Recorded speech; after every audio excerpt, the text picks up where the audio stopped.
The spring of 1878 arrived in Montana Territory not as a gentle thaw, but as a grudging surrender.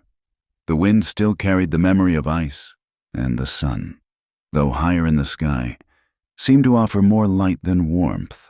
It was a wind that knew its way around the bones of a man, and Eli Blackwood felt it as he guided his wagon down the rutted track that served as Dusty Ford's main street. The town was less a town and more a collection of ambitions clinging to a muddy patch of earth, a general store, a saloon, a blacksmith, and a handful of cabins that looked as if they'd been dropped from a great height. Eli pulled the team to a halt in front of Miller's Mercantile. He was a tall man, built with the lean, durable strength of the pines that studded the high country. His face, weathered by sun and worry, was younger than his eyes. At 24, he carried the weight of a man twice his age, with his father, Jacob, laid up with a fever that had settled deep in his lungs. The full burden of the Blackwood Ranch, its cattle, its future, and its bitter feud over water rested on his shoulders. He swung down from the wagon, his movements economical and sure. The list was short, but essential: salt for the cattle, ammunition for the Winchester that rode beside him, and perhaps a small bag of horehound candy for his father, a small comfort in a world that offered few. As he tied the reins to the hitching post, he scanned the street. It was a habit, as ingrained as checking the cinch on his saddle. His gaze settled on the saloon, the dusty spur, on its porch, leaning against the support posts like vultures waiting for something to die, were Wade Crow and two of his men. Crow was a man who grew fat on the anxieties of others. He'd bought up land downstream, dammed a tributary of the Cold Arrow River, and was slowly squeezing the life from the valley's older ranches, the Blackwood Ranch chief among them. Crow met Eli's gaze, a smug, knowing smirk playing on his lips. He gave a lazy tip of his hat that was more insult than greeting. Eli's jaw tightened, but he gave only a stiff nod in return. Violence was a currency in this land, but it was one he couldn't afford to spend. Not yet. His father's words were a constant echo in his mind, * use your head before your fists. Son, a smart man wins the war. A strong man just wins the fight. Inside the store, the air smelled of coffee beans, cured leather, and dust. Old man Miller was weighing out flour for a homesteader's wife. Eli waited his turn, his thoughts drifting back to the ranch, to the creek that was running dangerously low for this time of year. The snowmelt from the mountains was strong, but Crow's dam was holding most of it back. It was a slow, deliberate strangulation. He was measuring out cartridges when the sound of the afternoon stagecoach clattering into town broke the quiet. It was an event that always drew a few curious onlookers. Today, Eli paid it little mind until a sharp crack, like a breaking bone, was followed by a lurch and a chorus of shouts from the street. He stepped outside. The stagecoach, caked in the mud of 1,000 miles, had listed to one side like a wounded beast. The rear left wheel was askew, its iron rim digging into the dirt. The driver, a florid man with a vocabulary composed mostly of curses, was climbing down from his box, spewing venom at the wheel, the road, and the world in general. Linchpins sheared clean off, he roared, of all the blasted luck. Passengers were emerging, stiff and weary, and then Eli saw her. She stood apart from the others, a solitary figure in a dark traveling dress that, while practical, was clearly made of finer stuff than anything in Dusty Ford. She held a small, leather-bound book clutched in one hand as if it were an anchor. Her bonnet had been pushed back, revealing a face pale with exhaustion, but her chin was held at an angle of quiet defiance, her eyes the color of a stormy sky. Took in the raw, untamed scene with an expression Eli couldn't quite decipher. It wasn't fear, not exactly. It was the look of someone assessing a problem, calculating the odds. This was Margaret Hale, though she preferred Maggie, a name that felt more like her and less like the Boston society girl she had been. She had come west to escape the ghost of a life that was no longer hers, a family tragedy, swift and brutal, had taken her parents and her fortune, leaving her with little more than a good education and a stubborn refusal to become an object of pity. The position in Dusty Ford a vaguely defined role as a bookkeeper for the mercantile and assistant at the nascent post office, with the promise of starting a proper school come fall, was a lifeline. It was a chance to build something that was solely her own. Her goal was simple: to survive, to find a place where her worth wasn't measured by her father's name or a potential husband's prospects. Here, she hoped, a person was judged by the strength of their spine. She watched the chaos around the broken coach, her hand tightening on her journal. It contained her memories, her thoughts, the last tangible link to the person she had been. It was also her shield. Eli saw the driver wrestling with the heavy wheel and moved to help without a second thought. "Let's get a pry bar under that axle," he said, his voice a low baritone that cut through the driver's blustering, "We can brace it with a log." He worked with a quiet competence that drew Maggie's attention. He wasn't loud or boastful like the other men who had gathered. He simply saw what needed to be done and did it. His hands, though calloused and brown from the sun, were surprisingly deft as he worked the pry bar into place. He wore a simple flannel shirt and denim trousers, work-worn and faded. A sturdy hat, its brim stained with sweat and dust, was pulled low on his brow. It was the hat of a man who worked under the wide-open sky, a man who carried his responsibilities squarely on his head. When the coach was finally righted and a new pin hammered into place, the driver wiped his brow and grunted his thanks. Eli simply nodded, his gaze drifting over to where Maggie stood.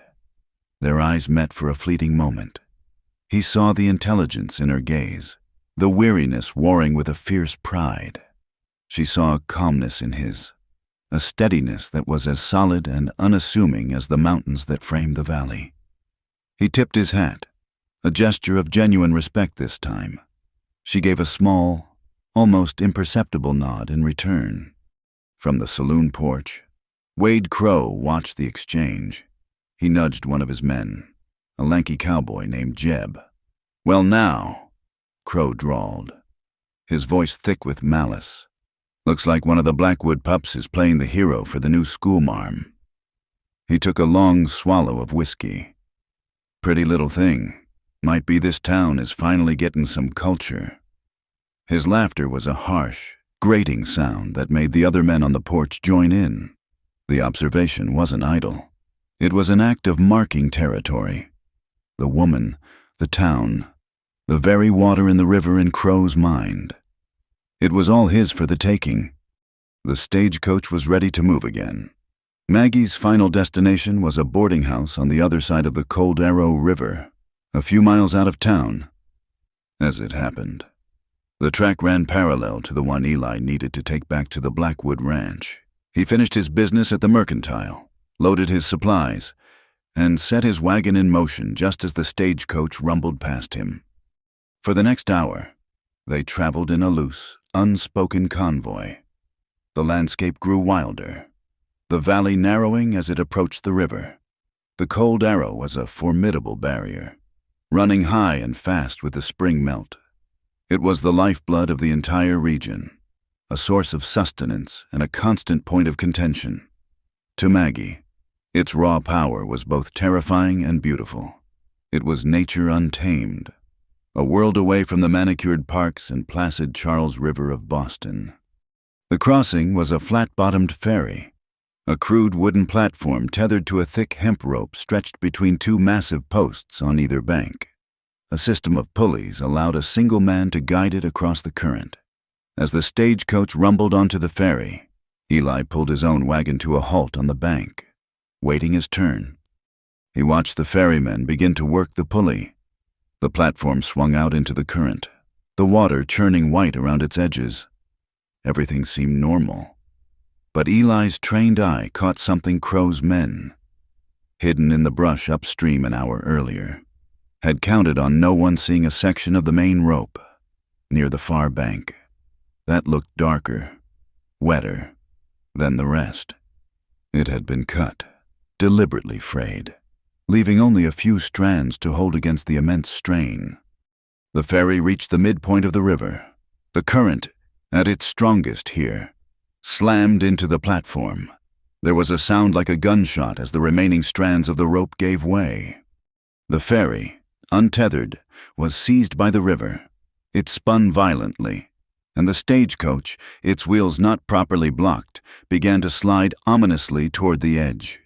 The horses screamed, their eyes wide with terror. The ferryman was thrown from his feet. Scrambling to find a hold, instinct took over Eli. He leaped from his wagon, his mind racing. "Get the passengers off!" he yelled, his voice carrying over the roar of the water. "Unhitch the horses!" Chaos erupted. The driver fumbled with the harnesses. A man inside the coach tried to force the door open against the tilt. Maggie, caught in the panic, was shoved towards the edge of the ferry as another passenger scrambled for safety. She reached out, trying to grab the railing, but her gloved hand found no purchase on the wet wood. The muddy deck shifted beneath her feet. She lost her balance. For a heart-stopping second, she was suspended between the tilting ferry and the churning, gray-green water. Then, with a small cry that was swallowed by the river's roar, she fell. The shock of the icy water was a physical blow. Stealing the air from her lungs, the current immediately grabbed her, pulling her under. The weight of her thick wool dress and petticoats became a leaden shroud, dragging her down into the freezing darkness. The last thing she saw before the river took her was Eli Blackwood on the bank, his face a mask of grim determination as he kicked off his boots, his entire focus shifting from the doomed ferry to her. In that instant, in the heart of the cold arrow, the stranger from the east and the rancher's son found their fates irrevocably intertwined. The cold was a physical blow, a brutal fist that drove the air from Maggie Hale's lungs. One moment she was on the tilting deck of the ferry. The next she was in a tomb of churning, gray-green water. The cold Arrow River, born from mountain ice, showed no mercy.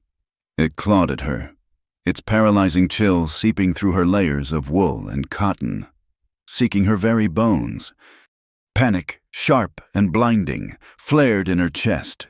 She thrashed, but the waterlogged weight of her skirts and petticoats wrapped around her legs like a monstrous octopus, dragging her down.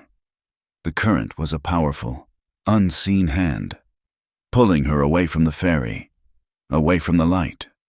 She fought her way to the surface, gasping a mouthful of water and air, the roar of the river filling her ears. She saw the splintered ferry spinning away, the terrified faces of the other passengers, a world she was no longer part of. Then the current pulled her under again. Eli Blackwood hit the water in a shallow, powerful dive.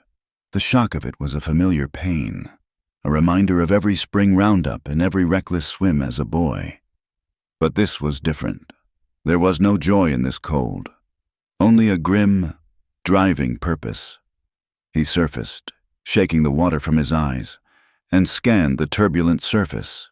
He saw a flash of dark fabric 50 feet downstream, and then it was gone. He swam with strong, desperate strokes, his body hardened by years of ranch work propelling him through the current. He wasn't thinking, he was acting. Driven by an instinct as old as the mountains themselves, you don't let someone drown. He reached the spot where he'd seen her and dove, his eyes open in the murky depths. He saw the dark mass of her dress below him and kicked hard, pushing himself deeper. He grabbed a handful of her sleeve, the fabric slick and heavy. She was a dead weight, her struggles having ceased. He wrapped an arm around her torso, ignoring the tangle of her skirts, and kicked for the surface. His lungs burned. The river fought him, trying to keep its prize. He broke through into the air, gasping, and began the brutal, exhausting fight toward the nearest bank. He held her head above the water, her face pale and still. It felt like an eternity, but it was likely only minutes before his feet scraped against the gravelly riverbed. He dragged her from the water's edge, his muscles screaming in protest, and collapsed beside her on the muddy bank. She was breathing, her coughs shallow and weak, sending trickles of river water from the corner of her mouth. As if the river's fury wasn't enough, the sky chose that moment to unleash its own. The wind picked up, and what had been a cold drizzle turned into a sharp, stinging fusillade of hail. The tiny pellets of ice struck their soaked clothes, a fresh wave of cold that was dangerously deep. Eli knew he had to get her warm, and fast. The main ranch was miles away, but less than a quarter-mile up the bank, nestled in a stand of pines, was one of the ranch's line cabins, a small, sturdy shelter for cowboys checking on the herds. "Can you stand?" he asked, his voice rough with exertion. Maggie could only shake her head, a violent shiver racking her body. Her teeth chattered uncontrollably. Without another word, Eli scooped her into his arms. She was lighter than he expected, but still a burden for his exhausted frame. He gritted his teeth and started the trek, his boots sinking into the soft earth. He shielded her head from the worst of the hail with his own body, his focus narrowed to the single, critical goal of reaching the cabin. The cabin was a simple, one-room affair, built of rough-hewn logs chinked with mud and moss. A stone fireplace dominated one wall, and a simple bunk, a table, and 2 chairs were its only furnishings. It was a place of function, not comfort, but to Eli, it was a sanctuary. He shouldered the heavy plank door open and carried Maggie inside, kicking it shut against the wind and hail. He gently set her down on the floor before the cold hearth, her body slumping against the stones. "Stay here," he commanded softly, and went to work. With the practiced efficiency of a man who lived by his hands, he laid a fire. He shaved dry kindling from a log in the wood box, arranged it carefully, and struck a match. The tiny flame caught, wavered, then grew, licking at the larger pieces of wood. Soon, a small but determined fire was crackling in the hearth, pushing back the damp chill. He turned to her. She was watching him, her stormy eyes wide and dazed in her pale face. She was shivering so hard it seemed she might break apart.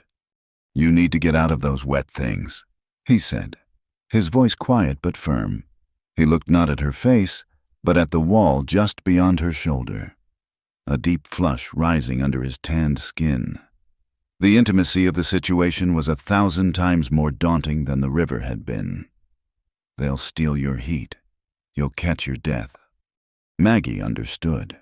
Her Boston sensibilities screamed in protest, but the practical, survivalist part of her brain, the part that had grown stronger with every mile she traveled west, knew he was right. She tried to unfasten the buttons on her bodice, but her fingers were numb and useless. Eli saw her struggle. He took a deep breath. "Turn around." He kept his voice low, a practical order. When she hesitated, he added, "I won't. I'll just get the buttons," trusting the sincerity in his awkward tone. She turned her back to him. She could feel the warmth of the fire on her front and the clumsy but surprisingly gentle touch of his calloused fingers on her back. He worked quickly, his knuckles brushing her cold, wet skin. Each touch was a small shock, a point of human warmth in the freezing world she inhabited. He undid the buttons and then immediately stepped away. "There's a wool blanket on the bunk," he said, his back now turned to her as he busied himself with the fire, giving her privacy. "And my coat, it's dry." Maggie, her pride warring with necessity, peeled off the sodden layers of her dress and petticoats. The weight that had tried to drown her fell into a dark, heavy puddle on the floor. She wrapped the coarse, clean-smelling wool blanket around her shivering body and then pulled on Eli's heavy sheepskin-lined coat. It was enormous on her, smelling of leather, pine, and the faint, honest scent of the man himself. The warmth was immediate and life-giving. She huddled closer to the fire, feeling the first stirrings of life return to her limbs. Eli risked a glance over his shoulder. Seeing she was covered, he moved to the other side of the hearth, keeping a respectable distance. He poured coffee grounds from a tin into a pot, added water from a bucket, and set it on a hook over the fire. Neither of them spoke. The only sounds were the crackling of the logs, the hiss of the hail on the roof, and the chattering of Maggie's teeth, which was slowly beginning to subside. The scent of the fire, the wet wool, and the pine logs was a strange and powerful combination. It was the scent of the Wild West, a world away from the coal smoke and sea salt of Boston. Yet, in that moment, in that small cabin, it was the smell of safety. It was the smell of a life she hadn't asked for, but one that had been given back to her. Back in Dusty Ford, a different kind of storm was brewing. The few passengers from the stagecoach, along with the ferryman, had made their way back to town, their story growing more dramatic with each telling. They spoke of the snapped rope, the raging river, and the city woman who had been swept away. And they spoke of how Eli Blackwood, without a moment's thought, had gone in after her. In the Dusty Spur saloon, Wade Crow listened to the tale from Jeb, who had been watching from the bluffs. Jeb, eager to please his boss, added his own embellishments. He pulled her out. "All right," Jeb said, a sly grin on his face. Then he threw her over his shoulder like a sack of feed and hauled her off toward that old line shack of theirs.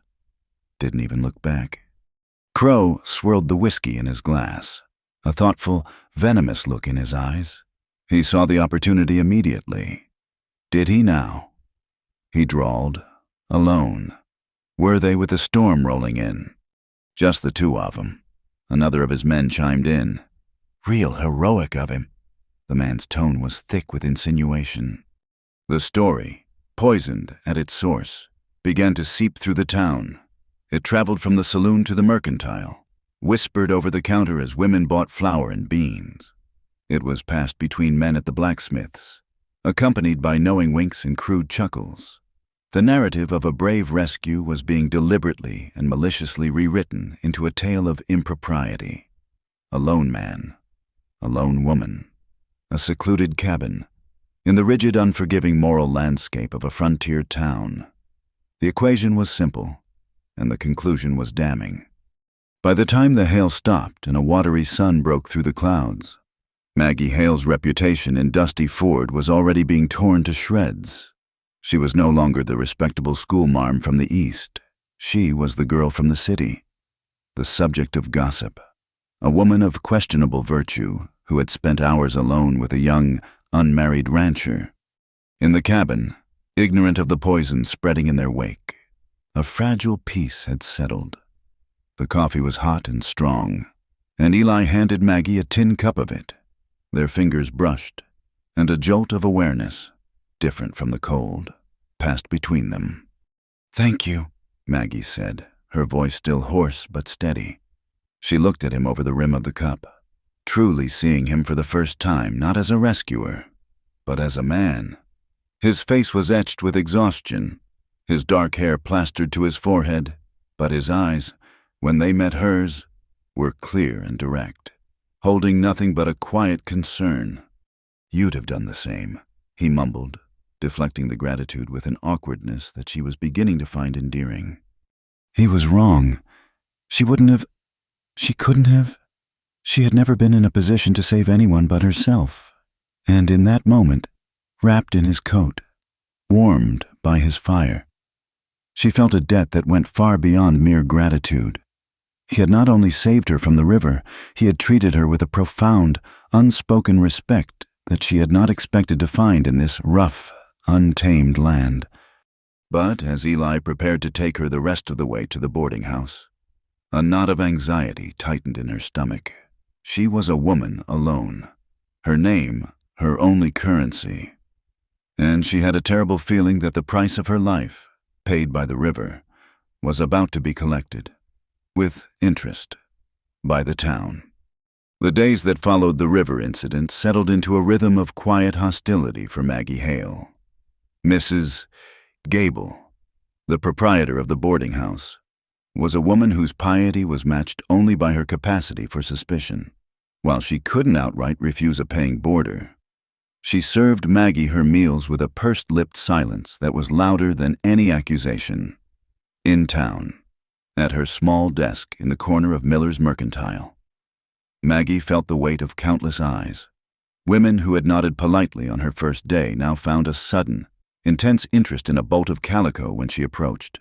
Men in the street would fall silent as she passed, only to resume their low conversations, sometimes punctuated by a coarse laugh, the moment she was out of earshot. The gossip was a foul, clinging mist. It distorted the truth of her rescue into something sordid. She was the foolish city woman, and Eli Blackwood was the rugged cowboy who had taken advantage. Or, in another version, she was the calculating seductress who had deliberately ensnared the son of a prominent rancher. The details changed, but the conclusion was always the same. Maggie Hale was not a woman to be trusted. Her pride, that stiff-backed Bostonian heirloom, served as both armor and cage. It kept her from weeping in the lonely confines of her room, but it also kept her from seeking any kind of solace.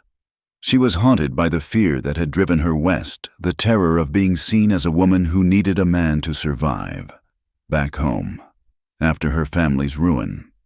She had endured the pitying looks and the hushed suggestions that her only hope was a strategic marriage. Here, the judgment was harsher, but it stemmed from the same poisoned well. The town saw her as dependent on Eli's charity, defined by her relationship to him, and it was a judgment she could not bear. She buried herself in her ledgers, her handwriting a small bastion of order in a world of chaos. Each neat column of figures was a declaration of her competence, her independence. Meanwhile, miles away on the Blackwood Ranch, Eli was fighting a different, though related, war. The spring melt should have filled every creek and ditch, but the water levels in the irrigation channel that fed their lower pastures were dropping daily, leaving his father sleeping in the main house, a hollow-cheeked, fragile version of the giant he had once been. Eli rode out at dawn to inspect the upper valley. He followed the winding path of the secondary channel, a smaller artery that diverted a portion of the Cold Arrow's flow. It was an old channel, dug by his grandfather's hand, vital for nurturing the new grass that would fatten the calves. As he rounded a bend thick with willows, he saw the problem. The diversion dam, a simple but effective structure of rock and timber, had been breached. It wasn't the work of the river. The damage was too precise, too malicious. Several key support timbers had been pried loose, not broken, and a section of the rock wall had been dismantled, allowing a significant portion of their precious water to spill uselessly out onto the floodplain, creating a swamp where there should be a steady flow. Eli dismounted, his jaw tight with a cold, familiar anger. This was Crow's work. It had his signature all over it, subtle, deniable, and devastating. It wasn't an outright act of war. It was a slow, calculated bleed. Crow knew that without this water, the Blackwood herd would have to be moved or sold off at a loss before summer. He was applying pressure, confident the law was too thin and too far away to intervene. Eli spent the morning working alone, his muscles straining as he levered rocks back into place and wedged new timbers into the gaps. The physical labor was a relief, a way to channel the fury that simmered inside him. But as he worked, a deeper, more troubling thought took root. This was just the beginning.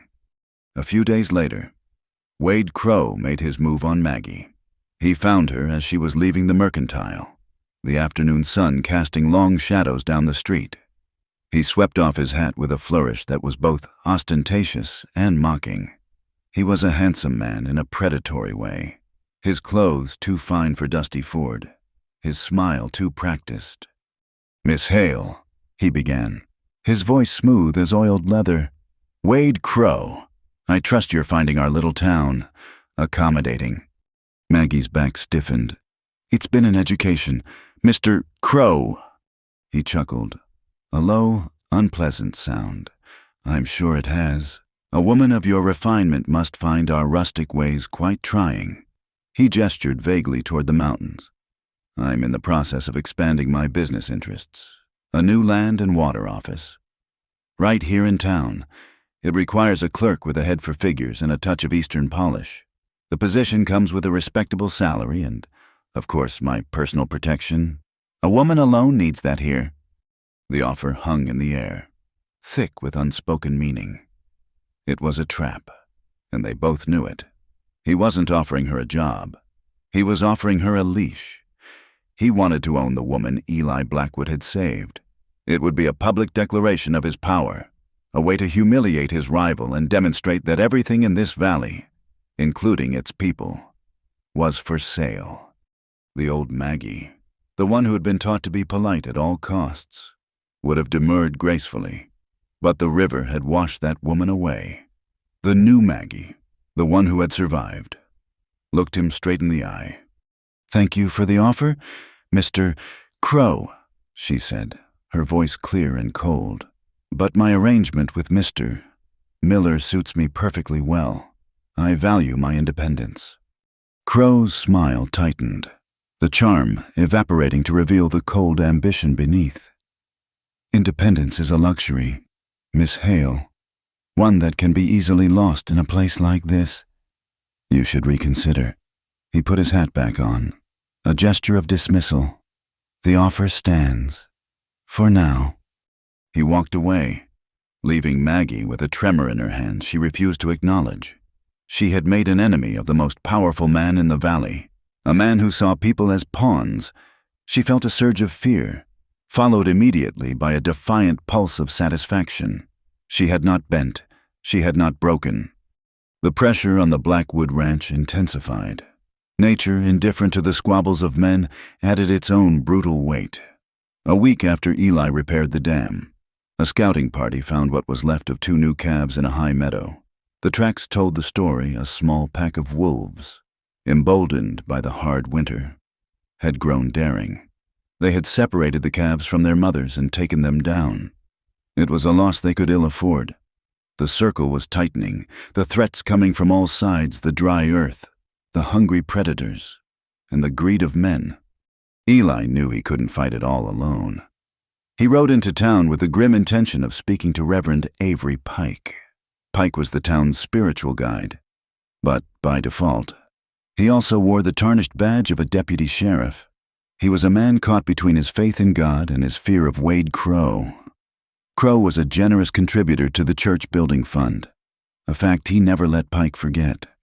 Eli found him in the half-finished church, planning a board for a new pew. Pike was a thin man with worried eyes, who always seemed to be apologizing for his own existence. "Reverend," Eli began, getting straight to the point, "someone damaged my family's diversion dam up on the Cold Arrow tributary last week. Wasted a day's worth of water." Pike stopped his work, wiping his hands on his apron. He wouldn't meet Eli's eye. "Now, Eli, are you sure it wasn't the high water? The current can do strange things." "The timbers were pried loose, Avery. The rocks were moved by hand," Eli said, his patience wearing thin. "It was deliberate. It was Crow's men." Pike sighed, a long, weary exhalation. "That's a serious accusation. Do you have proof? Did you see them do it?" "You know as well as I do how Crow operates." Eli pressed. "He's trying to choke us out.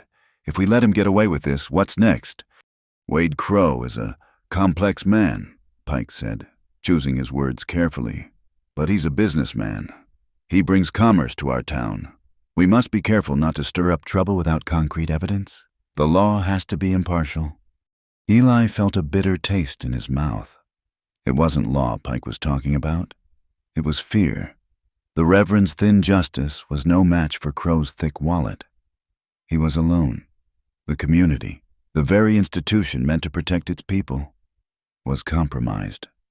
He left the church, the scent of fresh-cut pine and moral cowardice following him into the street. As he mounted his horse, he saw Maggie across the way, sweeping the boardwalk in front of the mercantile. She moved with a stiff, determined grace, her face set in a mask of resolute purpose. He saw in her the same isolation he felt in himself. She was an outsider, judged and condemned by whispers. He was an insider, betrayed by the weakness of his neighbors.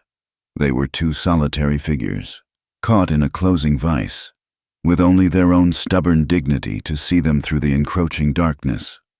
A month had passed, a long, grueling month, in which the spring sun seemed a lie. The chill wasn't just in the air. It was in the hostile glances and whispered conversations that followed Maggie Hale like a shadow. To escape the suffocating confines of the town and her own troubled thoughts, she had taken to walking. Her rambles grew longer, bolder, taking her along the riverbank and into the foothills that cupped the valley. It was the one place where she didn't feel judged, where the silent grandeur of the landscape dwarfed the petty cruelties of men. One afternoon, she walked farther than usual, drawn by the stark beauty of the high country. The sky was a brilliant, cloudless blue, but the air had a strange, crystalline quality, and the wind carried a biting edge that should have warned her. She reached the rise overlooking the Blackwoods line cabin, the very place where Eli had saved her. She paused, her hand going to the worn leather of her journal in her pocket.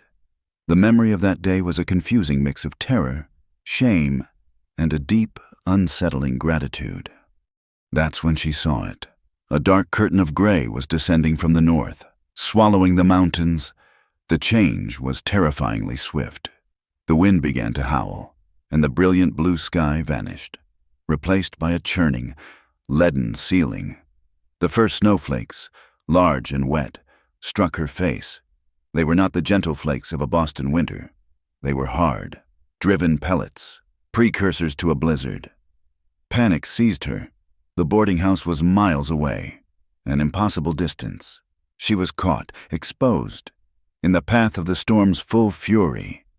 She had just turned to scramble back toward the town when a rider emerged from a copse of pines below. It was Eli. He had been checking the herd, pushing them down from the high meadows before the storm hit. He saw her immediately, a small, solitary figure silhouetted against the oncoming wall of white. He spurred his horse, reaching her in moments. "What are you doing all the way out here?" he yelled over the rising wind, his face a mask of disbelief and concern. "This isn't a stroll in the park. It's a blow coming." I didn't realize," she stammered, her words whipped away by the wind. There was no time for lectures. The snow was coming down in a blinding sheet, erasing the world. "The cabin," he shouted, pointing. "It's our only chance." He swung down from his horse, grabbing her arm. "Come on." They half ran, half stumbled through the deepening snow, the wind tearing at them, the cold of physical force. Eli led his horse, which acted as a partial windbreak. By the time they reached the cabin door, they were both gasping for breath, their clothes already stiff with ice. Inside, the cabin was a pocket of still, frigid air. It felt less like a shelter and more like a tomb, but it was a defense against the wind. While Maggie leaned against the door, trying to catch her breath, Eli moved with a familiar, urgent economy. He tethered his horse in the small lean-to, then set about building a fire, his hands never faltering. Soon, the hearth was once again alive with flames. The fire crackled and roared, a defiant sound against the scream of the wind outside. They huddled near it, shedding their snow-caked outer layers, the silence between them thick and heavy. This time, there was no emergency, no dazed shock. There was only the storm, the fire, and the two of them, trapped in an intimacy that was both uncomfortable and inevitable. Eli broke the silence first, his voice low. "You can't be doing this. Maggie, wandering off like that. This country, it doesn't forgive mistakes." The criticism, though gentle, stung her raw pride. "I needed to breathe," she retorted, her voice sharper than she intended. "In town, the air is thick with judgment. Here, at least the silence is honest." He looked at her, truly looked at her, and the anger in his eyes softened into something else understanding. "I know," he said quietly. "I'm sorry. It's my fault. What happened? At the river. They're twisting it." "It's not your fault. Eli, you saved my life. The fault lies with people who prefer a malicious story to a simple truth." She stared into the flames. "I'm just so tired of being a story, someone else's story." He ladled coffee into the pot and set it over the fire. The familiar ritual a small comfort. He sat on the hearth opposite her, the firelight casting flickering shadows across his weary face. "How is your father?" she asked, genuinely wanting to know, needing to steer the conversation away from herself. Eli's shoulders slumped slightly.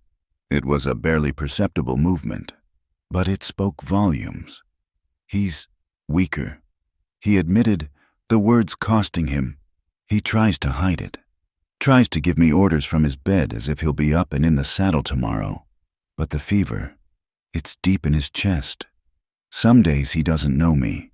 He picked up a small piece of kindling, turning it over and over in his calloused hands. He built this ranch from nothing. Fought off bears, blizzards, and bad luck. To see him laid low by something you can't see, can't fight, it's the hardest thing I've ever had to watch. He fell silent. And in that silence, Maggie saw past the stoic rancher. She saw a son, terrified of losing his father, buckling under the weight of a legacy he feared he wasn't strong enough to carry. His vulnerability was a gift, an invitation to trust. She decided to offer a truth of her own. "Before I came here," she began, her voice barely above a whisper, "I was engaged to be married." Eli looked up, his expression unreadable in the firelight. "His name was Arthur. He was a good man, respectable. Our families had known each other for years. It was a suitable match." She paused, the memories tasting like ash. After my parents died, and the money was gone, everything changed. Our engagement was no longer a celebration. It became a transaction, a lifeline. Everyone told me how lucky I was. Arthur would take care of me. The family name would be protected. My future would be secure. She met Eli's gaze, her own eyes burning with a cold fire, but there was no love in it. Not anymore. There was only duty and pity. I would have been his wife, but also his charity case. I would have spent the rest of my life in his debt. A pretty bird in a gilded cage.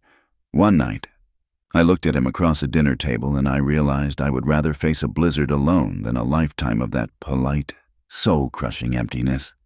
So I broke it off. I sold what little I had left and bought a stagecoach ticket. I chose Dusty Ford. I chose this. She gestured around the small cabin, at the storm raging outside. A hard life. An uncertain one. But it's mine. I will not be a story written by someone else. Not even for the promise of safety. Eli stared at her, a profound respect dawning in his eyes. He finally understood the steel in her spine, the fierce pride that the town mistook for arrogance. She wasn't a fragile piece of Eastern glass. She was forged iron. "They've all got it wrong," he said, his voice thick with emotion. "They think you're weak, that you're looking for a man to lean on, but you're stronger than any of them." A log shifted in the fire, sending a shower of sparks up the chimney. The wind howled, rattling the cabin's single window. In that small, warm space, sealed off from the world. The last of the barriers between them crumbled.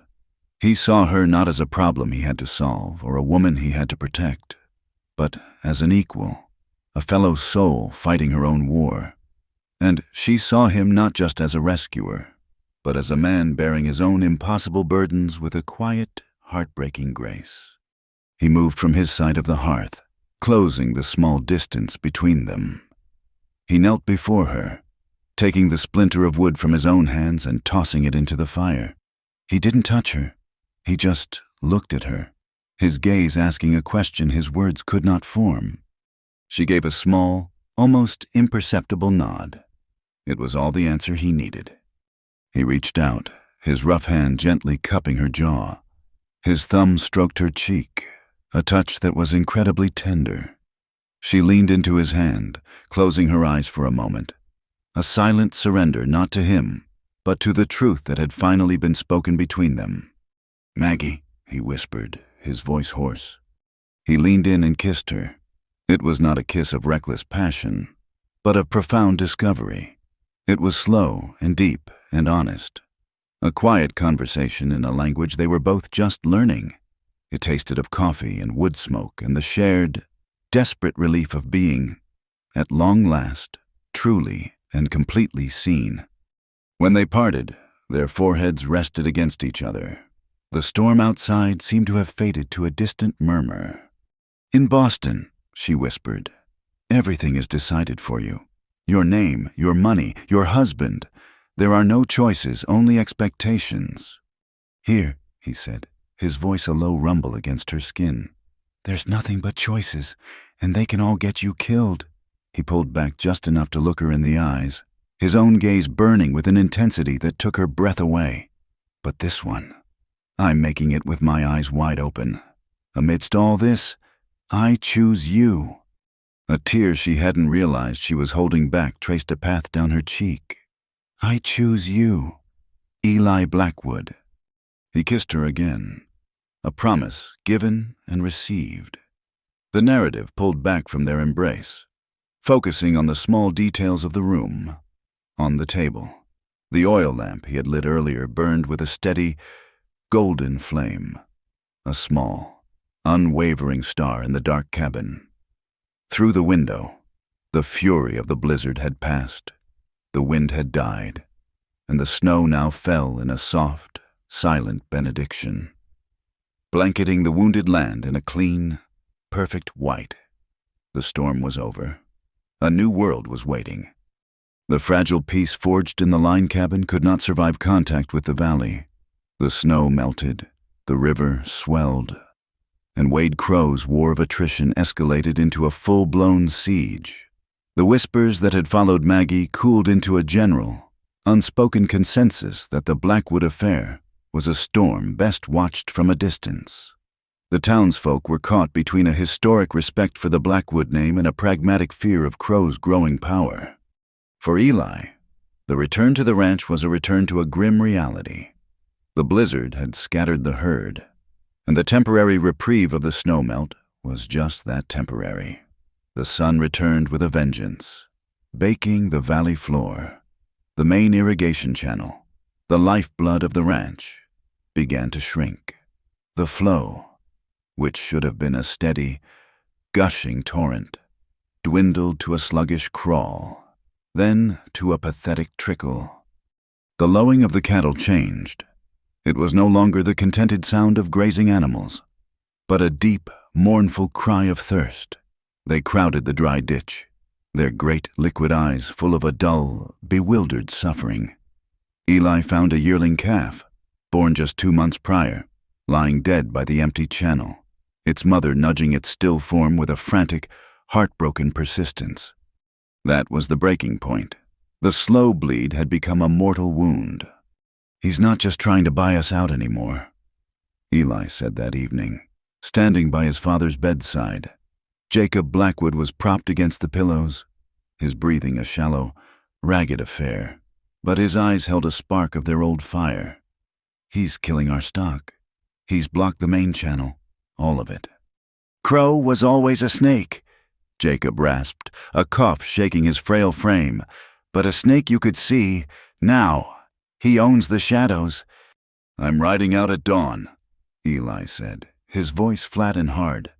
"I'm taking Jed and Tom. We're tearing down his dam." "It's a trap, son," his father warned. "He wants you to use your fists. He's baiting you into a fight he knows he can win. There'll be guns waiting." "And if I do nothing," Eli countered, the frustration and grief of the past weeks boiling over. "If I stand by and watch your legacy turn to dust and bone, I can't. Pa, I won't." Jacob reached out a trembling hand and gripped Eli's arm. "Your grandfather didn't build this place with just his hands. He built it with his head. Be smarter than him, Eli, not just stronger." But Eli could see no other way. The law, in the form of Avery Pike, was a broken reed. The community was paralyzed by fear. All that was left was the raw, physical act of defiance. The next morning, under a brassy, unforgiving sky, the 3 men rode out. They didn't speak. The grim set of their jaws said everything. When they reached the head of the valley where Crow had built his main obstruction, it was worse than Eli had imagined. It wasn't a subtle blockage. It was a monument to greed. A crude but massive dam of felled trees, rocks, and packed earth spanned the entire width of the channel, diverting the river's bounty into a new ditch that fed Crow's downstream properties. The Blackwood Channel was nothing more than a parched, cracked wound in the earth. "Let's get to it," Eli grunted, swinging down from his horse. He grabbed a double-bitted axe from his saddle. They worked in the oppressive heat, the rhythmic thud of their axes echoing in the silent valley. They were chopping through the main support logs, sweat stinging their eyes, their muscles straining. They were exposed, vulnerable, and they knew it. The first sign of trouble was not a sound, but a glint of sunlight on metal from the ridge overlooking the channel. Eli looked up. 6 men, including Wade Crow himself, stood there, rifles cradled in their arms. They had the high ground. It was a perfect ambush. "That's far enough." "Blackwood," Crow's voice boomed across the small canyon, dripping with smug satisfaction. "I'm afraid you're trespassing and destroying private property." Eli and his men froze, their axes in hand. They were armed only with pistols against 6 rifles. It wasn't a fight. It would be a slaughter. "This is Blackwood water. Crow!" Eli yelled back, his voice tight with fury. "By rights established 50 years ago." "Rights change," Crow sneered. "The future belongs to men who are smart enough to take it. Your father was a sentimental old fool, and you, it seems, are just a fool. Now, drop the axes, slowly." As if on cue, another rider appeared, coming up the main track from town. It was Avery Pike, his face pale and beaded with sweat. Someone had clearly ridden to fetch him, to make him an official witness to the Blackwoods' humiliation. "Wade, what is the meaning of this?" Pike called out, his voice trembling slightly. "This is Blackwood land." "According to this," Crow said, pulling a folded piece of paper from his coat, "this section of the channel is under dispute. I have a claim filed with the territorial office. Until it's settled, this water's under my protection. Eli here is the one breaking the law." It was a lie, a fabrication built on a corrupt clerk 100 miles away. But it was a piece of paper. In this land, a piece of paper, no matter how fraudulent, could carry more weight than a lifetime of honest work. Avery Pike faltered. He looked from the armed men on the ridge to Eli's defiant face, and the weakness that had defined him took hold. "Eli, perhaps we should discuss this back in town. There's no need for this." Eli stared at the Reverend, his heart filling with a cold contempt. He was utterly, completely alone. But he wasn't. Unseen by the men at the dam, another drama was unfolding on the outskirts of Dusty Ford. Jonah Crow, Wade's younger brother, had sought out Maggie. He found her behind the mercantile, where she was tending a small, struggling vegetable patch. Jonah was a different creature from his brother Quieter, with haunted eyes and a nervousness that seemed to vibrate just under his skin. "Miss Hale," he began, twisting the brim of his hat in his hands. I need to speak with you. It's important." Maggie was instantly wary. "If this is another job offer from your brother, Mr. Crow." "No, ma'am, nothing like that." He glanced around nervously, as if expecting Wade to materialize from the shadows. "My brother, he's going to ruin Eli Blackwood today. He's laid a trap, but it's not right. It's not." "Then why are you telling me?" Maggie asked, her voice cautious. Jonah swallowed hard. "Years ago, when my family first came to this valley, we had nothing. We were starving. That first winter, Wade doesn't like to remember it, but I do. My PA was sick, and I got lost in a blizzard looking for help. I'd have died, but Jacob Blackwood found me. He carried me back to his own house, gave me shelter. He gave my family a side of beef and a sack of flour to see us through. He never asked for nothing in return." The confession tumbled out of him, a torrent of guilt and remembered kindness. "Wade, he sees that as a weakness, a debt to be forgotten. But I can't stand by and watch him destroy Jacob's son. He reached into his jacket and pulled out a thin leather portfolio. "I keep my brother's books. He thinks I'm too simple to understand them, but I'm not. These papers, they're copies of everything. Phony land deeds, water rights filed under false names, proof of payments to the clerk at the land office. It's all here. It's the truth of how he's built his empire." He thrust the portfolio into her hands. "Eli can't win this with an axe. He's a good man, but he's not a killer. Wade is... But you're smart. You're from the East. You understand paper and ink. Maybe you can use this for Jacob's sake." He turned and hurried away before she could say a word, leaving Maggie standing by her withered tomato plants, holding the weapon that could save them all. The news of the standoff at the dam reached town like a wildfire. A crowd gathered in front of the saloon, a mix of grim-faced ranchers, curious homesteaders, and Crow's paid men, who were already spinning the story of Eli's aggression. Wade Crow himself rode in an hour later, triumphant. Leaving his men to guard the dam, he strode into the saloon, buying a round for the house, basking in his victory. "The boy just doesn't know when he's beat," Crow announced to the room. "Tried to take the law into his own hands. Luckily, Deputy Pike was there to see it all. Isn't that right, Reverend?" Avery Pike, slumped at a small table, could only manage a weak nod. The public meeting had begun, and Wade Crow was its chairman. It was then that the saloon door swung open. Maggie Hale walked in. A hush fell over the room. This was a man's space, a place of whiskey and violence. Her presence was a profound and shocking interruption. She wore a simple dark dress, and her hair was pulled back neatly. She carried no weapon, only her mercantile ledger in one hand and Jonah's leather portfolio in the other. She walked directly to the bar, ignoring the stunned and hostile stares. She placed the ledger and the portfolio down on the stained wood with a quiet, deliberate thud. "Mr. Crow," she said, her voice not loud, but carrying to every corner of the silent room. "You speak of the law. Let's talk about it." Crow was momentarily speechless. He recovered with a sneer. "The little schoolmarm has something to say. This should be entertaining." Maggie opened her ledger. "This is a record of water allocation for the valley, as administered by Miller's Mercantile for the past 3 years. It shows that on the 5th of May, the Blackwood Ranch was due its full share of the spring melt, a share they did not receive." "That's a private business matter," Crow scoffed. "It is," Maggie agreed, her gaze unwavering. "Just as this is..." She opened Jonah's portfolio and took out the first document. "This is a land deed, filed 2 months ago, for a section of property that includes the main diversion channel. The name on the deed is a Mr. Amos Kane." She looked around the room. "Does anyone here know an Amos Kane? I don't." "Because he doesn't exist." She held up another paper.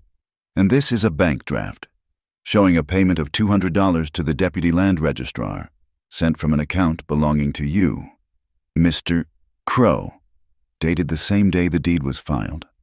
She laid out the papers, one by one, a meticulous and damning trail of evidence. She spoke calmly, her voice devoid of emotion, presenting facts, not accusations. She laid bare the entire conspiracy, the fake claims, the bribery, the systematic fraud that underpinned Crow's power. She was using his own weapons paper, ink, and the law against him. The mood in the room shifted. The ranchers looked from the papers on the bar to Wade Crow's face. His arrogant smirk had vanished, replaced by a mask of pale fury. The power he wielded came from the perception of strength and the veneer of legality. In the space of 5 minutes, a woman armed with nothing but paper and courage had stripped him of both. The truth, once spoken, was more powerful than 6 rifles on a ridge. The climax was not one of blood and bullets in the valley, but of ink and integrity in a dusty saloon. Wade Crow's public humiliation in the saloon was not a defeat. It was a detonation. The careful facade of law and business he had constructed over years had been dismantled in minutes by a woman with a ledger.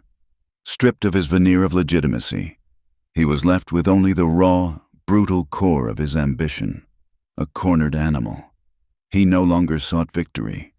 He sought destruction.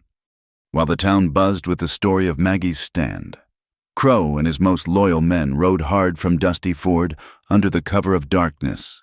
They bypassed the main ranch road, using a treacherous goat trail known only to those who had spent years in the high country. There was no subtlety left in him. He was done with proxies and paperwork. The attack on the Blackwood ranch house was swift and merciless. They overwhelmed the two ranch hands on night watch, the thud of a pistol butt the only sound. Inside, Jacob Blackwood was awakened not by a noise, but by the sudden, cold draft from his open bedroom door.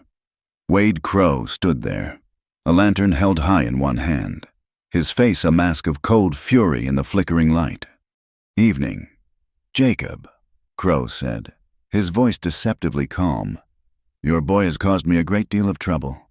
It's time you and I had a talk about his inheritance." There was no negotiation. Jacob, weak as he was hauled from his bed, his protests lost in a fit of coughing. He was bundled in a blanket, thrown over the saddle of a horse like a sack of grain, and spirited away into the night. One of the ranch hands, a young man named Billy, came to his senses just as the riders were disappearing into the darkness. Bleeding from a gash on his head, he stumbled to the barn, saddled the fastest horse he could, and rode for town as if the devil himself were on his heels. Eli was in the blacksmith's shop, conferring with a handful of ranchers who had finally found their courage after Maggie's display, when Billy burst in, gasping for breath, his face pale with terror. "They've got your PA," he cried. "Crow! He took him!" A cold dread, far worse than anything he'd felt facing Crow's rifles, seized Eli. This wasn't about water anymore. It was about blood. Where Eli demanded, grabbing the young man's shoulders. "I heard them say, 'The old rock dam, at dawn,'" Billy stammered. "He said to bring the deed, the original deed to the ranch, signed over." It was the ultimate gambit. Crow intended to hold a dying man hostage at the most dangerous, unstable place in the valley to secure his prize. The old rock dam, built by the valley's first settlers, was a crumbling relic. The spring melt was putting immense pressure on its aging timbers and loose stone construction.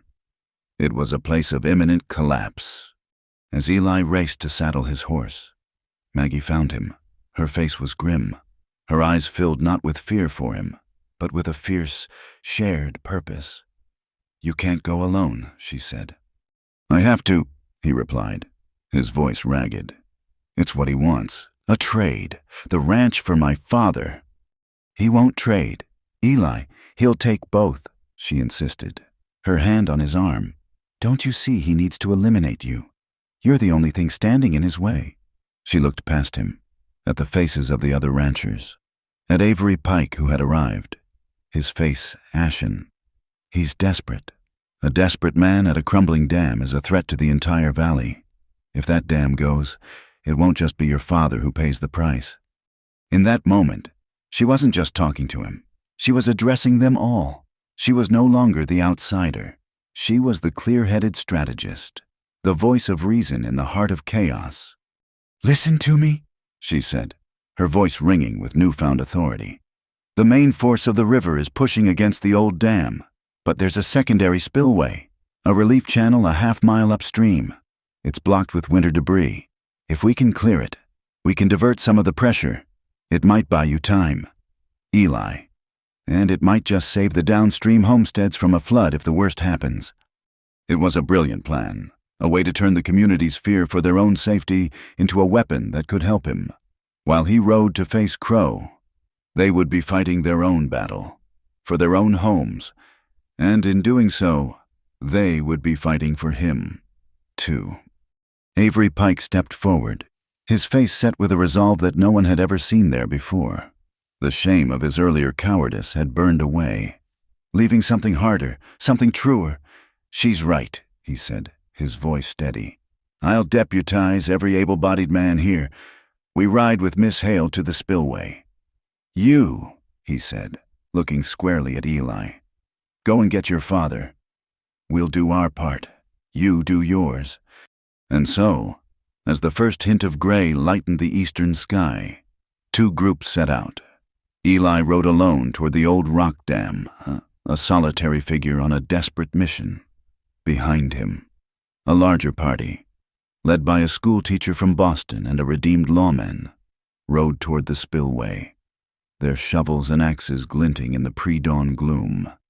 Eli reached the dam as the sun's first rays broke over the ridge, painting the churning water in hues of orange and gray. The air was filled with a constant, deep roar, the sound of a river straining against its bonds. The dam was visibly weeping, water seeping through a dozen cracks in its stone face. On the far side, Wade Crow stood with Jacob Blackwood. He had the old man propped against a dead tree, a pistol held casually but firmly against his temple. Two of Crow's men stood nearby, rifles at the ready. "You're punctual, Blackwood," Crow shouted over the roar. "I appreciate that. Did you bring the paperwork?" "Let him go first," Eli yelled back, his hand resting near the butt of his own pistol. "That's not how this works," Crow laughed, a harsh, ugly sound. "The deed, signed. Then the old man can go home and die in his own bed. Otherwise, he dies right here, in the mud." Eli knew Maggie was right. There was no deal to be made. He had to create a diversion, an opportunity. He scanned his surroundings, his rancher's eye taking in every detail: the slick, muddy bank, the pile of loose timbers left over from some long-forgotten repair, the section of the dam where the water was pouring through in a steady, powerful stream. He took a slow step forward. "All right, Crow, you win." He reached into his coat as if to produce the deed. But instead of paper, his hand emerged with a rock, with a powerful, desperate heave. He threw it not at Crow, but at a precariously balanced stack of old timbers just upstream from where they stood. The rock struck true. The timbers, already loosened by the water's pressure, groaned and then gave way, tumbling into the main current. The effect was instantaneous. The massive logs hit the water, diverting a powerful surge directly toward the bank where Crow and his men stood. A wall of water and debris slammed into the shoreline, turning the ground beneath them into a treacherous, sucking mire. One of Crow's men screamed as he lost his footing, his rifle slipping from his grasp as he was swept into the main channel. In that moment of chaos, Eli charged. He didn't run across the top of the dam, but down onto the slick, muddy bank, using the terrain he knew better than anyone. Crow, momentarily distracted, turned and fired his pistol, the shot going wide. Eli tackled him, and the two men went down in the cold, thick mud, grappling like animals. It wasn't a noble fight. It was a desperate struggle for survival. Crow was stronger, but Eli was quicker, fueled by a righteous fury.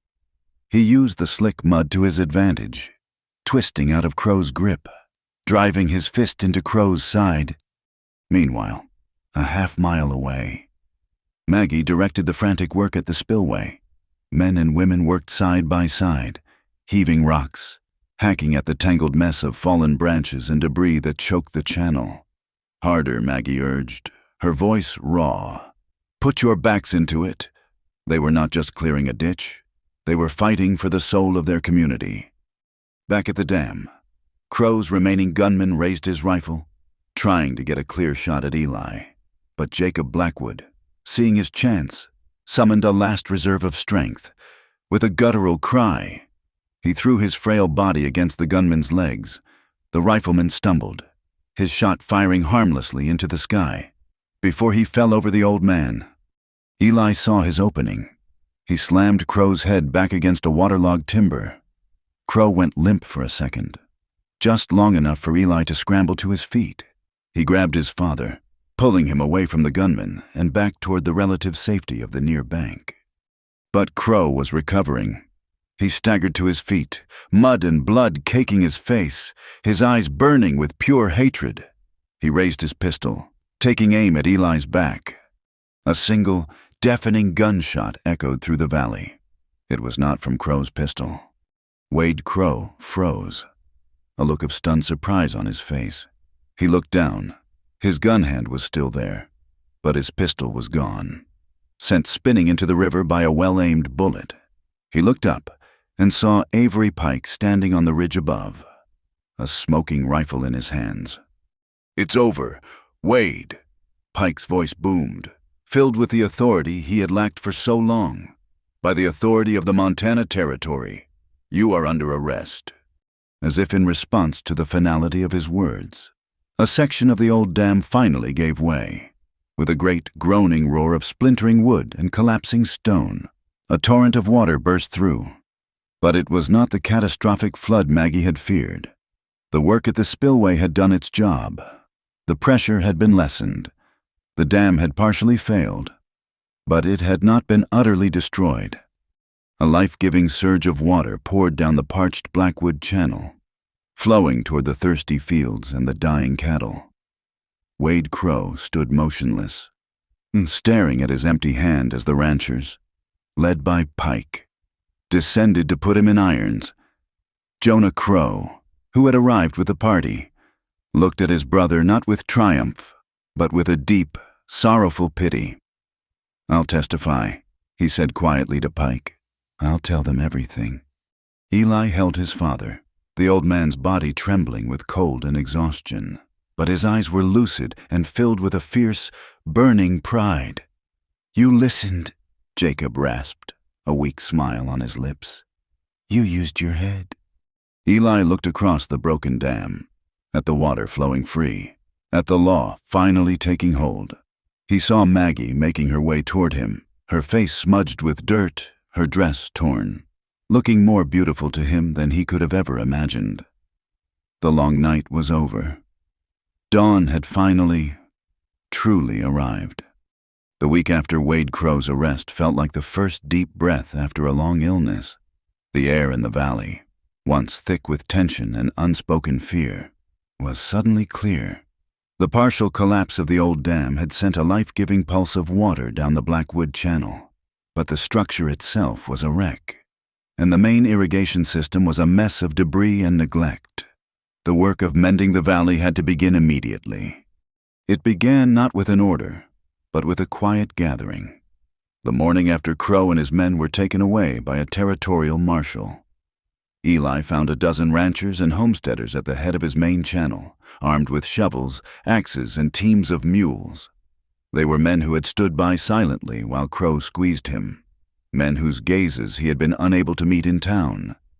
Now, they stood before him, their eyes clear and direct. An older rancher named Peterson, a man known for his taciturn nature, stepped forward, clearing his throat. "We stood back too long." "Eli," he said, his voice a low rumble, "let fear get the better of us. Your PA, he wouldn't have stood for it. We're here to make it right." Eli looked at their determined faces and felt a lifetime of his father's teachings about self-reliance and solitary strength begin to dissolve. He had tried to carry the world on his shoulders, and he had nearly broken under the strain. He simply nodded, unable to speak past the lump in his throat, and grabbed a shovel. They worked together under the warm sun, a small army united by a common purpose. The sounds that filled the valley were no longer the crack of rifles or the roar of a failing dam, but the rhythmic scrape of shovels against rock, the thud of axes biting into wood, and the easy camaraderie of shared labor. Avery Pike was there, his sleeves rolled up, his face smudged with dirt, looking more a man of God in his sweat-stained work clothes than he ever had in his Sunday pulpit. He worked alongside the others, his quiet determination a testament to his own mending. Maggie arrived mid-morning, driving a small buckboard borrowed from Miller's.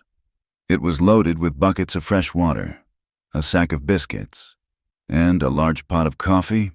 The sight of her, a woman who had every right to turn her back on the community that had scorned her, serving them with a quiet grace, did more to heal the valley's wounds than any sermon.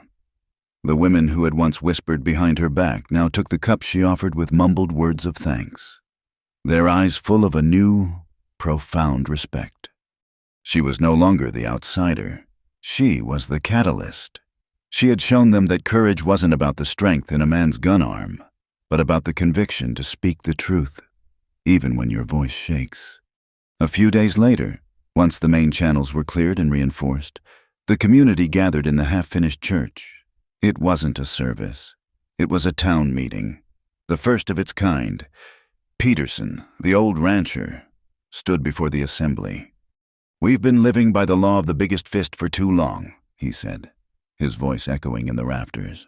"Wade Crow nearly destroyed us because we let him write the rules. We need to write our own. A water accord, fair to everyone, big ranch and small homestead alike. And we need someone honest to keep the records, someone who can't be bought or bullied." All eyes turned to Maggie. She sat on a simple wooden bench, her hands folded in her lap.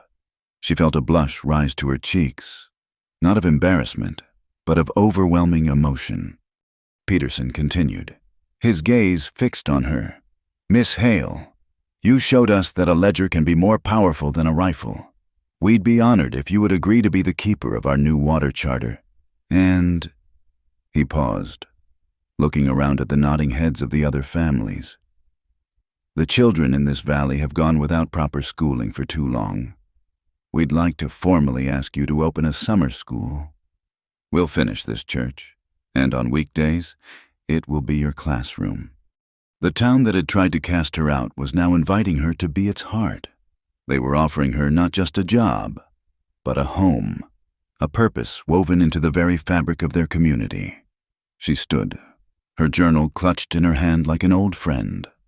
"I would be honored," she said, her voice clear and strong. "Thank you." That afternoon, Eli visited his father. Jacob Blackwood was back in his own bed, propped against a mountain of pillows. The ordeal had taken a terrible toll on his body, but his spirit seemed to have found a new peace. The lines of worry that had been etched so deeply into his face had softened. Eli sat in the chair by the bed, the familiar space feeling different, lighter. He told his father about the work on the channels, about the town meeting, about Maggie's new roles. Jacob listened, a faint smile playing on his lips. When Eli finished, the old man reached out and took his son's hand. His grip was weak, but firm. "You did it, son," Jacob whispered, his voice raspy. "You saved this place." "No, Pa," Eli said, looking his father squarely in the eye. We did, all of us." He took a deep breath, speaking a truth he was only just beginning to understand himself. "For the longest time, I thought being your son meant I had to do everything alone, that I had to be strong enough to carry it all myself." He shook his head. "I was wrong. I'm not alone anymore." A look of profound relief washed over Jacob's face. It was the confession he had been waiting years to hear. He saw not just his son sitting before him, but a complete man. A man who had learned the difference between solitary strength and shared resilience. A man who had found a partner worthy of his heart. "That woman," Jacob said, his voice trailing off as he drifted toward sleep. "She's like your mother. Got the heart of a lion." Later that week, as the sun began to set, casting a golden glow over the healing valley, Eli found Maggie on the porch of the ranch house. The first green shoots were already pushing up in the newly watered pastures. A vibrant, defiant green. The sound of the river, flowing full and steady in its channel, was a peaceful, constant murmur. They sat together on the top step, not speaking for a long time, simply sharing the quiet comfort of the evening. The ordeal had forged a bond between them that was deeper than passion, a partnership tested by fire and flood. Eli reached into his pocket and pulled out 2 long, thin strips of supple deerskin leather. He handed one to her. "I don't have much in the way of fine things," he said, his voice low and a little shy. "No rings from back east. But this is how we make a promise in this country. Something that will last." He began to braid his strip of leather, his calloused fingers surprisingly nimble. He worked 3 strands, pulling them tight, creating a simple, strong, and beautiful pattern. She watched him for a moment, then began to braid her own. They worked in silence, their hands moving in a mirrored, unspoken rhythm. It was a meditation, a quiet act of creation. They weren't just braiding leather, they were weaving their lives together, strand by strand. When they were finished, they each had a simple, braided cord. He took hers from her hand and gently tied it around her wrist. The soft leather was warm against her skin. She then took his and did the same, her fingers lingering on his wrist, feeling the steady, strong pulse beneath. The cords were not ornate or valuable. They were simple, practical, and incredibly durable. They were a promise made of the stuff of the West itself, humble, resilient, and meant to withstand the hardest of trials. "It's more beautiful than any ring," she whispered, looking at the simple braid around her wrist. He put his arm around her, and she leaned her head against his shoulder. They watched as the last sliver of the sun disappeared behind the mountains, leaving the sky painted in brilliant streaks of purple and orange. The first star of evening appeared, a tiny, perfect diamond in the vast, darkening sky. "The valley feels brand new," she said. "It is," he replied, his voice full of a quiet certainty she had never heard before. "We all are." They had mended the land, they had mended the community, and here, on this quiet porch, under the vast Montana sky, they were finally mending themselves, together. Summer bled into a golden autumn. The valley, scarred but healing, yielded a harvest that was more than just grain and hay. It was a harvest of hope.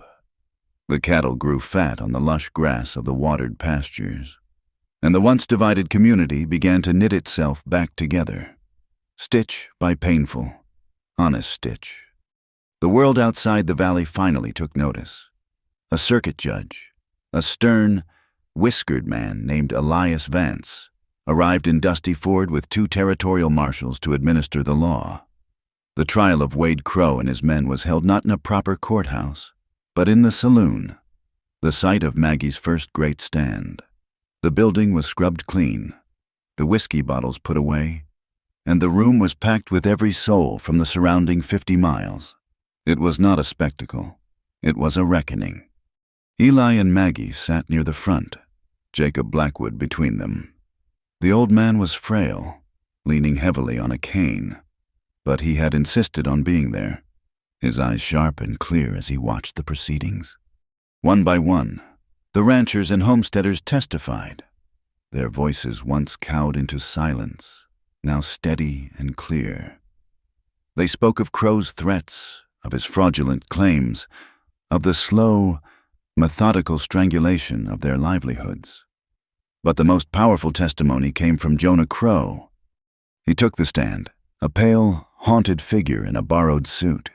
He did not look at his brother, who sat stone-faced at the defendant's table, radiating a cold, unrepentant fury. Jonah spoke directly to the judge, his voice low but unwavering.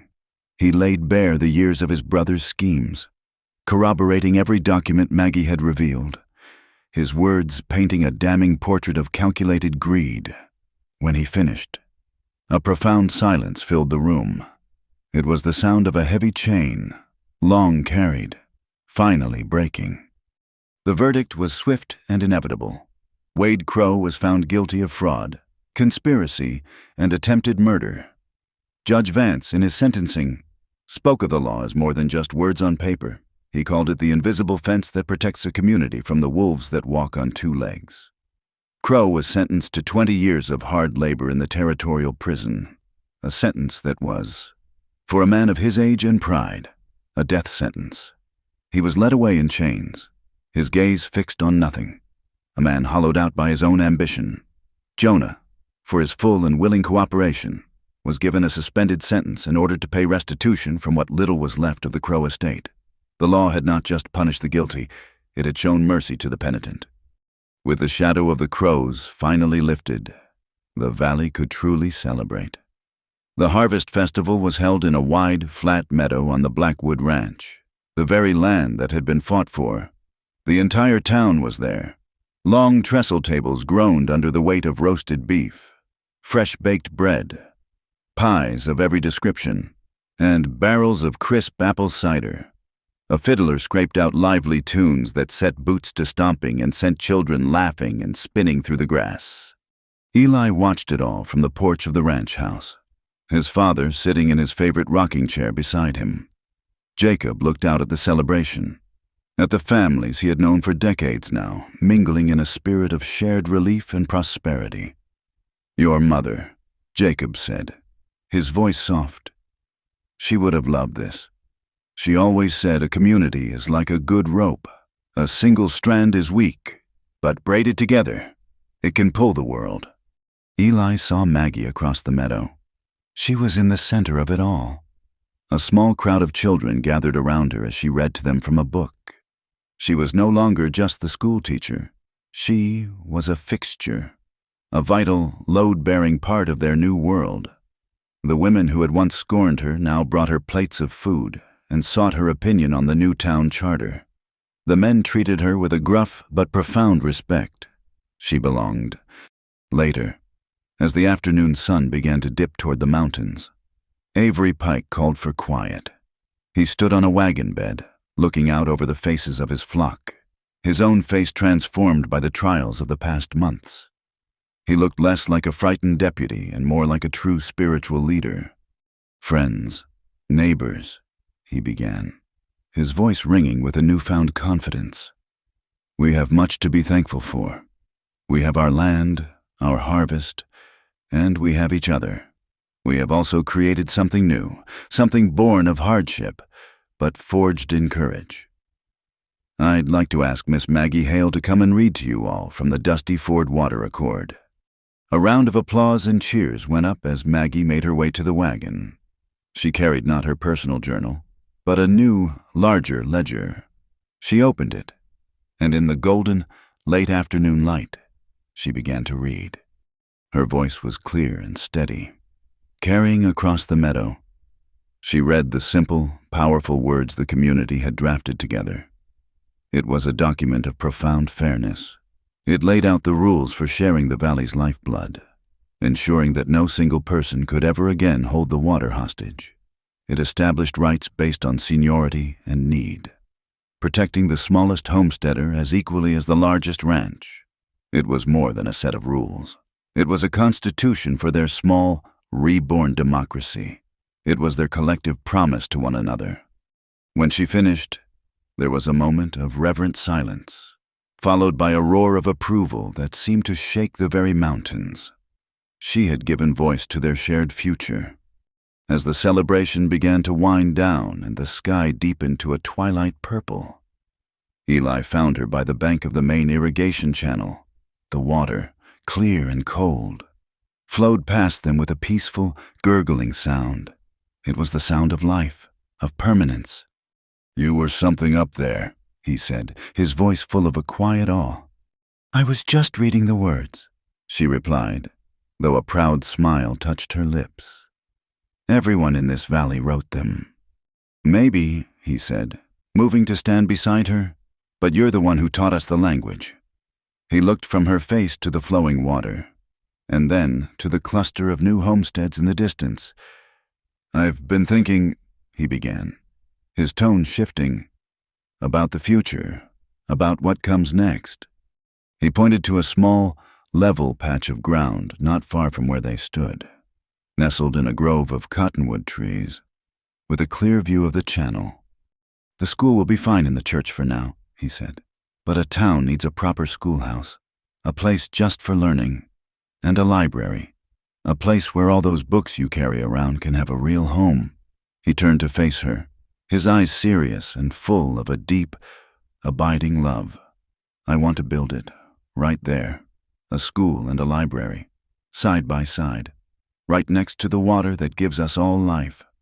It was the most romantic proposal she could have ever imagined. It wasn't about rings or fancy words. It was about building a future together. It was about knowledge and water, growth and sustenance. It was about him taking his skill with wood and stone and building a cathedral for her skill with words and ideas. Tears welled in her eyes. "Eli, that's a wonderful idea. I can't do it alone," he said, his voice growing softer. He reached out and took her hands, his rough, calloused grip gentle and sure. The braided leather cords they had made for each other were warm against their skin. "I don't want to do anything alone ever again. Maggie Hale, will you build this life with me? Will you marry me?" She didn't have to think. The answer had been in her heart since that night in the cabin, since the moment she had truly chosen him. "Yes," she whispered. "Oh, yes, Eli, of course I will." He pulled her into his arms, and he kissed her there, by the banks of the life-giving water, with the sounds of their celebrating community fading in the distance. A few moments later, hand in hand, they walked back to the festival, back to their friends and neighbors. Avery Pike saw them coming, saw the look on their faces, and a wide, joyful grin spread across his face. He held up his hands for silence one last time. "Folks," he announced, his voice booming with happiness, "it seems we have one more thing to celebrate tonight. We're going to have a wedding come spring." A final, joyous cheer went up, the loudest of the night, as Eli stood with his arm around his future wife, looking out at the faces of the people who were now their family. He thought of the long, hard road they had traveled. He thought of the rumors of the railroad, of the changes that were still to come, of the new challenges that a wider world would inevitably bring to their quiet valley. But he felt no fear. They would face it together. In this harsh land, they had not been saved. They had chosen. They chose courage over fear, community over isolation, and love over all. They chose each other as long as the water flows. Thank you for listening to this story. I'd love to know where in the world you're tuning in from, so please leave a comment below to say hello and share your thoughts. If you enjoyed our journey to Dusty Ford, please subscribe to my channel, Wild West Night, and give this video a like. And to help this story reach even more listeners, please consider hitting the hype button to show your support. Thank you.